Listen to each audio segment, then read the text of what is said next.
¿Qué es? El Alzheimer es una alteración neurodegenerativa primaria que suele aparecer a partir de los 65 años, aunque también puede presentarse entre gente más joven. Cuando una persona padece la enfermedad de Alzheimer, experimenta cambios microscópicos en el tejido de ciertas partes de su cerebro y una pérdida, progresiva, pero constante, de una sustancia química, vital para el funcionamiento cerebral, llamada acetilcolina.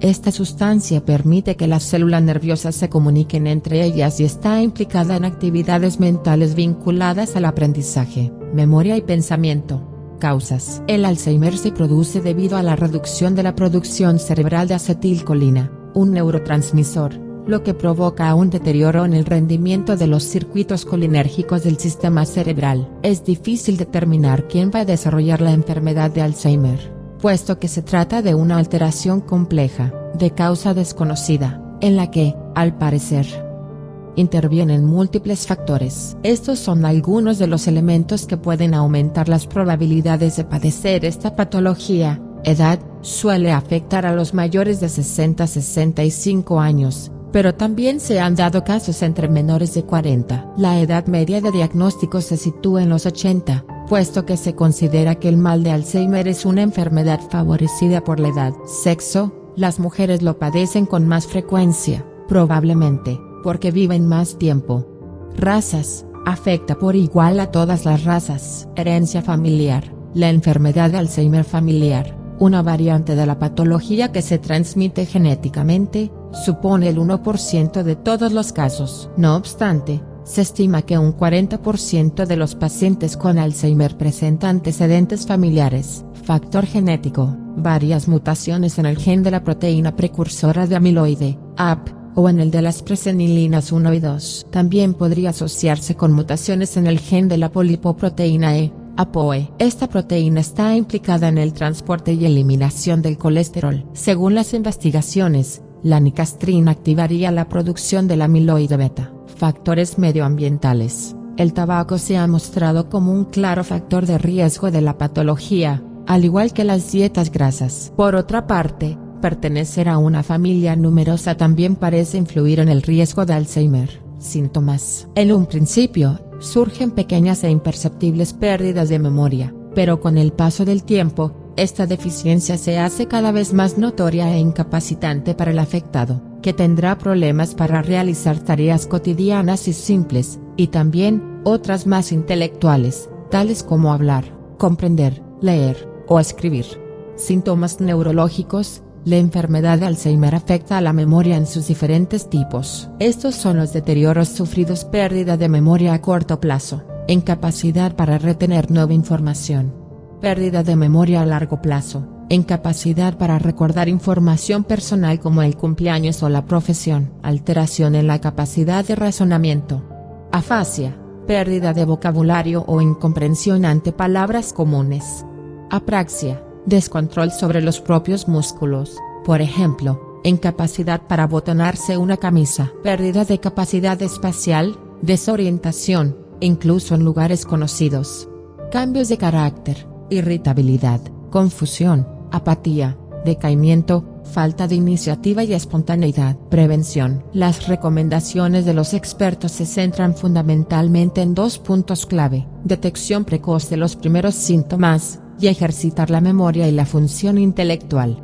Además, mantener una dieta equilibrada, baja en grasas, protege frente al deterioro cognitivo. Además, la vitamina E ejerce un efecto protector. En general, mantener unos hábitos de vida saludables puede reducir el 40% de los casos de Alzheimer, según la Sociedad Española de Neurología, SEN. Existen además algunos factores de riesgo no genéticos que pueden determinar el momento en el que comienza a aparecer el Alzheimer.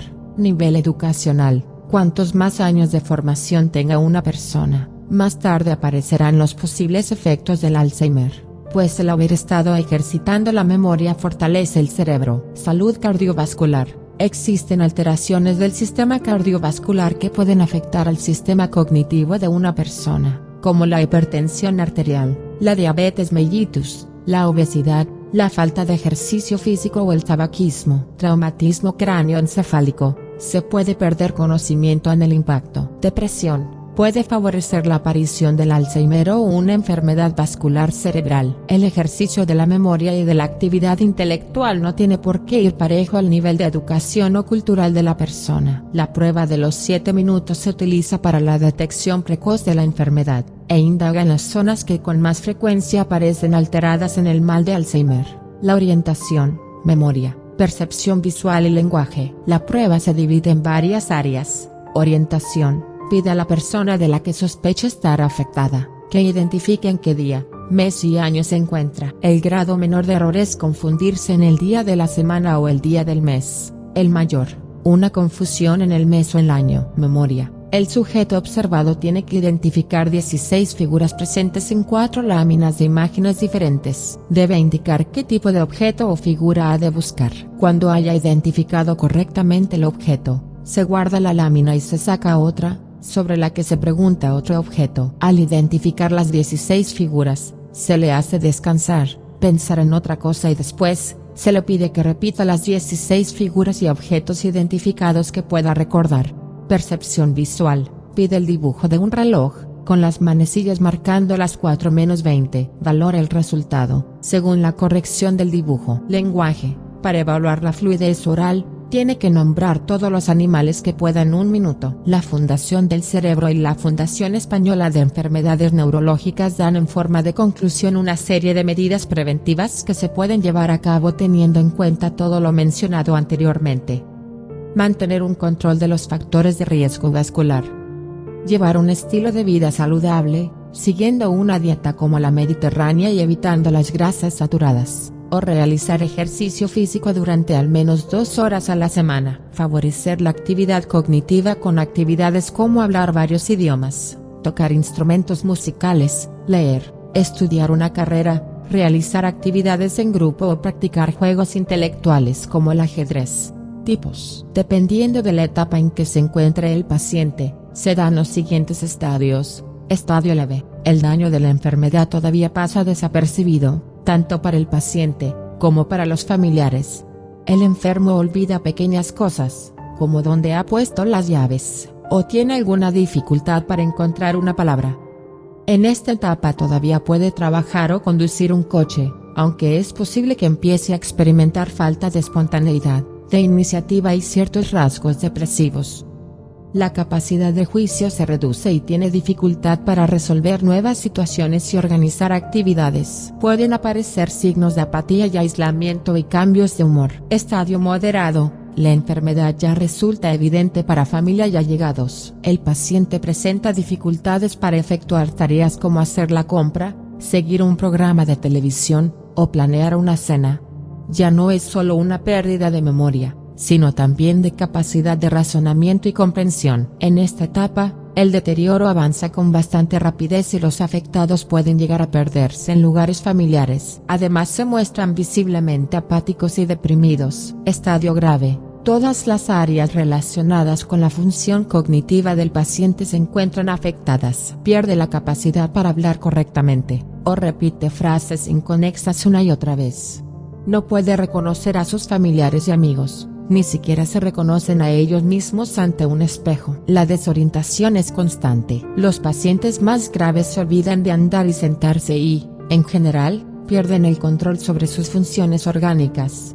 Se olvida de hechos recientes y lejanos. Permanecen horas inmóviles sin actividad, y generalmente no pueden andar. Dejan de ser individuos autónomos y necesitan que les alimenten y les cuiden. Gritan, lloran o ríen sin motivo y no comprenden cuando les hablan.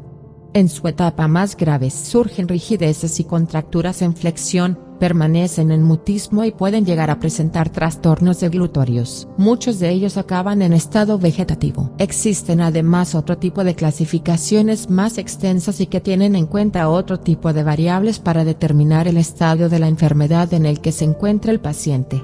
FAS, Functional Assessment Staging, es una división en 7 fases, dependiendo de las repercusiones funcionales. GDS, escala de deterioro global, también divide el estado del paciente en 7 fases, pero en base a los déficits cognitivos. CDR, Clinical Dementia Rating, Se usa sobre todo en investigación. Son 5 fases en base de 6 variables: memoria, orientación, juicio, vida social, funcionamiento del hogar y autocuidado. Diagnóstico. Según la CEN, entre un 30 y 40% de los casos de Alzheimer podría estar sin diagnosticar, de los cuales un 80% pertenecen a un estadio leve. La enfermedad se diagnostica con datos recabados sobre los problemas del paciente de memoria y aprendizaje, para llevar adelante la vida cotidiana, y preguntando a familiares o personas que conviven con el supuesto enfermo. Los análisis de sangre y orina descartan otras posibles enfermedades que causarían demencia y, en algunos casos, también es preciso analizar fluido de la médula espinal. Un estudio realizado por Sanitas Residencial titulado de Por una atención del Alzheimer centrada en la persona refleja que un 78% de las personas con Alzheimer conocen con 2 años de antelación que van a sufrir la enfermedad. Resulta importante que el paciente cuente con un apoyo cercano de un familiar o una persona de su entorno, ya que el propio enfermo puede tratar de minimizar los síntomas del Alzheimer que sufre a la hora de explicarlos. Además, debido a los trastornos de memoria que sufre o el resto de problemas, puede que el propio paciente no dé a conocer todo lo que percibe que le ocurre. Pruebas y exámenes. Entre las pruebas más empleados para observar los cambios que esta enfermedad produce en el cerebro destaca la resonancia magnética, RM. La tomografía por emisión de positrones conocida por su acrónimo inglés, PET, y una combinación de ambas. Con la RM, se visualiza la forma y estructura del cerebro. Con la PET se pueden detectar los primeros cambios en el tejido cerebral, incluso antes de que aparezcan los síntomas visibles, como el deterioro de la memoria. Para detectar si una persona cuenta con deterioro cognitivo se realiza una prueba de cribado o screening cognitivo. Se trata de una serie de tests que tratan de determinar si las habilidades cognitivas de una persona se han visto afectadas de alguna manera.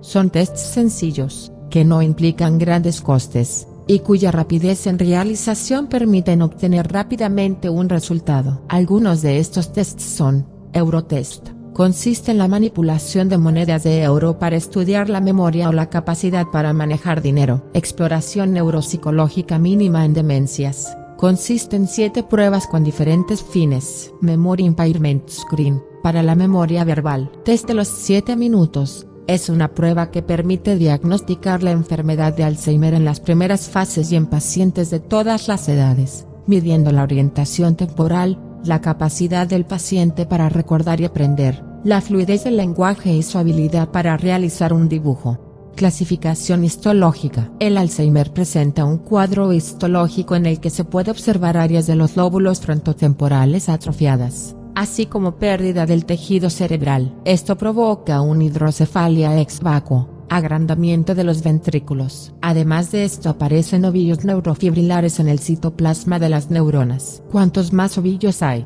mayor es el deterioro cognitivo.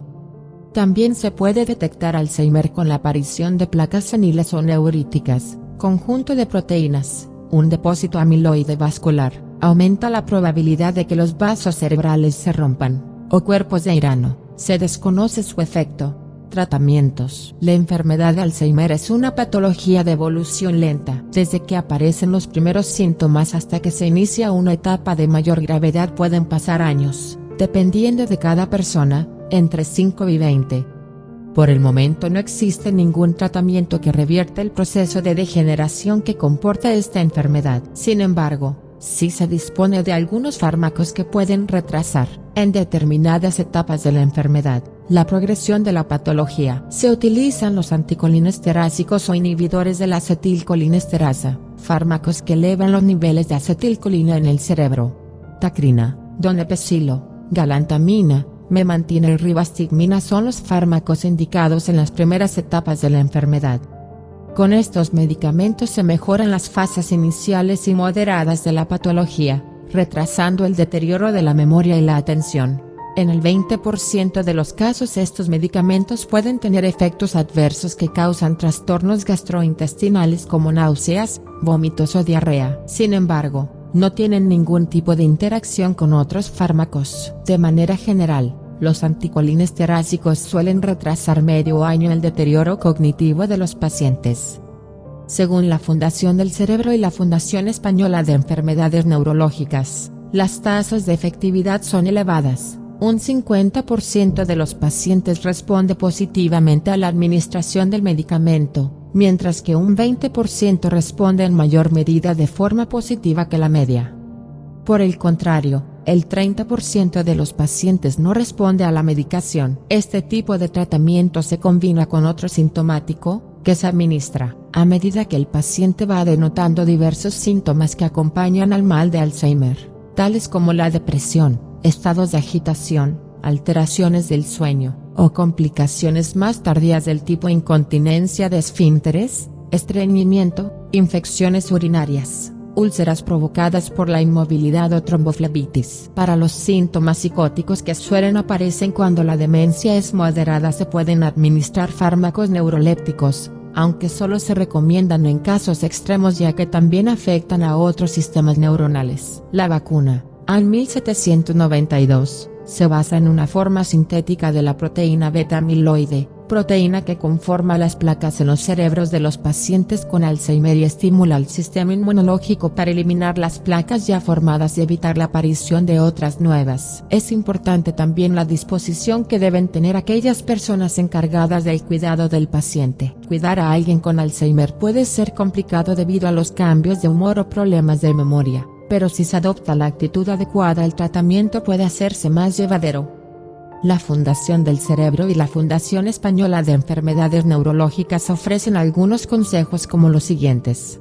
Se debe tratar al paciente acorde a la edad que tenga, y no tratar de ocultarle información. No dar órdenes ni exigencias, tratando de mantener un tono positivo siempre. Hablar claro y explicar las cosas de forma relajada y lo necesariamente extensas que sea posible para que el paciente pueda comprender lo que se le trata de decir o explicar. Tratar de que el paciente tenga su propia independencia y ayudar en la medida de lo posible, sin anular sus acciones. Otros datos. La depresión, o ciertos síntomas depresivos, puede ser el primer indicio de la enfermedad de Alzheimer. La depresión puede causar estados de confusión, dificultad para concentrarse y prestar atención, aunque todos estos síntomas mejoran cuando se trata el problema de fondo. Otro de los factores que complica el diagnóstico es la coexistencia de ambas patologías. En los pacientes con Alzheimer, la detección de una depresión resulta bastante complicada para el facultativo, puesto que se trata de personas incapaces de explicar cómo se sienten. Como signos más claros de que una persona con Alzheimer sufre también una depresión, se encuentran la pérdida de apetito, alteraciones del sueño, pérdida de energía e iniciativa, sentimientos de baja autoestima, irritabilidad y ansiedad, baja concentración. Estos síntomas suelen aparecer juntos en una persona con Alzheimer, aunque el diagnóstico solo puede establecerlo el médico especialista con pruebas más exhaustivas. A partir de este diagnóstico, puede ser necesario iniciar un tratamiento con antidepresivos. Posible cura. La CEN señala que la investigación sobre el Alzheimer ha obtenido grandes avances durante los últimos años, pero de momento no se ha encontrado una cura que pueda hacer remitir por completo los síntomas del Alzheimer. ¿Cuándo debería contactar con un profesional médico? El Alzheimer en su estadio más leve muchas veces pasa inadvertido, pues al olvidar ciertos datos se relaciona en la mayoría de los casos como síntoma de la edad. Según explica Pablo Martínez Laje, especialista de la CEN, si, en un momento dado, no se recuerda un dato o se olvida lo que estaba haciendo o pensando, sí se debe acudir al médico cuando se detecten fallos reiterados en la memoria reciente. Acudir pronto al neurólogo es otra de las claves para poder tratar y, así, ralentizar esta demencia. Epidemiología. Según el Subcomité de Estándares de Calidad de la Academia Americana de Neurología, el Alzheimer afecta del 5 al 10% de la población mayor de 65 años, y conforme avanza la edad las posibilidades de sufrirlo se van haciendo aún mayores. La edad y el sexo pueden ser predictores de la enfermedad. Los hombres tienden a tener una mayor tasa de mortalidad a causa de Alzheimer que las mujeres. Cualquiera de los casos, se estima una supervivencia entre 3,4 y 5,9 años desde el diagnóstico, según el Consortium to Establish a Registry for Alzheimer's Disease, CERAD. Historia. El Alzheimer es descrito por primera vez como una enfermedad neurodegenerativa en el año 1906 por el psiquiatra y neurólogo alemán Alois Alzheimer, del cual recibe el nombre la patología. La primera persona en ser diagnosticada fue Auguste Deter, paciente de Alois Alzheimer en 1901. Deter era una mujer con 50 años que sufría una enfermedad degenerativa, demencia progresiva, y el estudio de su enfermedad y su seguimiento fue lo que hizo que Alzheimer pudiera definir pocos años después la enfermedad.